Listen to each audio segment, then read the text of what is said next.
রাজধানী সহ দেশের বাজারে হঠাৎ করে বেড়ে গেছে ডিম ও পেঁয়াজের দাম। বাজারে সরবরাহ কম ও মৌসুমের শেষ সময় হওয়ায় দাম কিছুটা বেড়েছে বলে মনে করেন পাইকারি ও খুচরা বিক্রেতারা।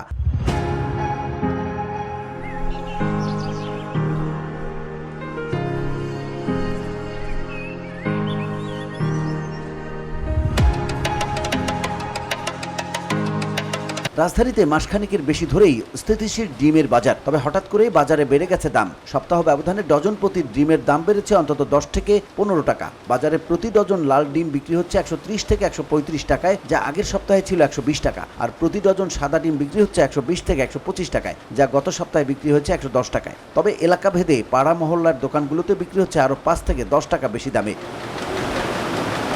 পাইকারি ও খুচরা ব্যবসায়ীদের ভাষ্যে বর্ষা মৌসুমে ডিমের উৎপাদন কিছুটা কমে গেছে। এছাড়া অন্যান্য নিত্যপণ্যের দাম বৃদ্ধির কারণে ডিমের চাহিদা বেড়েছে, ফলে দাম বাড়ছে।